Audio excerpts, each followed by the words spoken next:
The Zondervan Exegetical Commentary on the Old Testament is an exegetical commentary. By that we mean it is trying to explain the message of the biblical text.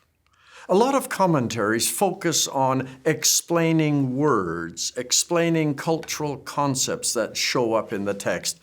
Ours is not intended to do only that. What we've asked every contributor to do is identify the big message of the book. What's an overall theme, a dominating theme that the biblical author is trying to get across?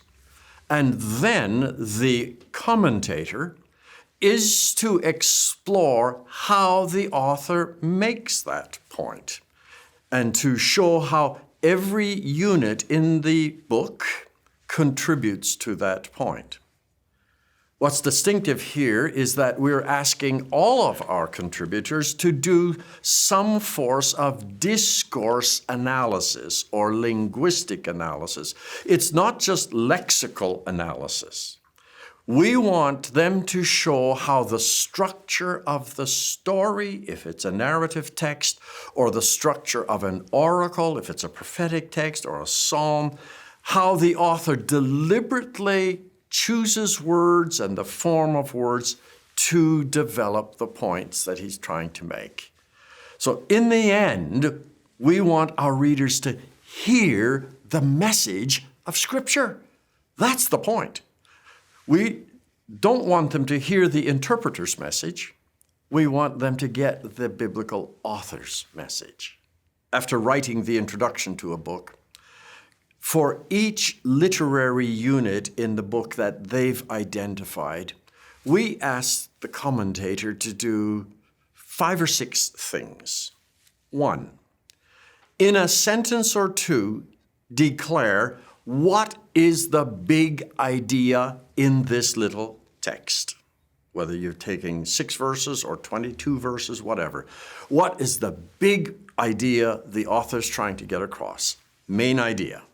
Then, we ask our contributors to create a 3-column chart, one of which has the Hebrew text formatted according to the clauses, then a mirror image with an English translation of each of those clauses, and then an exegetical outline on the right-hand side, which traces the argument of the text.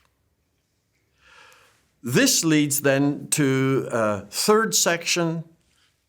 They will talk about the literary style and structure and form of this passage, how it fits into the overall argument, and give people a bird's eye view of the passage.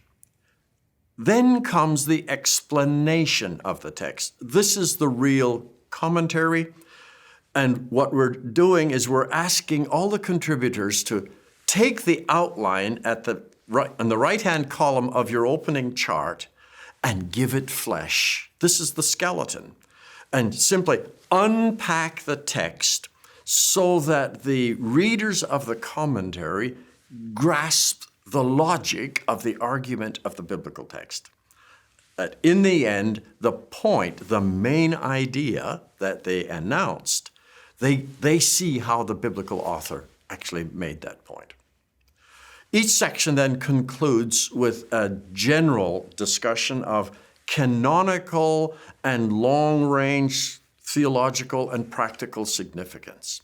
Here we want the contributors to ask big theological questions. What is a big idea in this passage? Not necessarily the big idea, but a big idea. And how does this big idea get developed, not only in this book, but in later books, all the way through into the New Testament where possible, so that you really give us a biblical theology.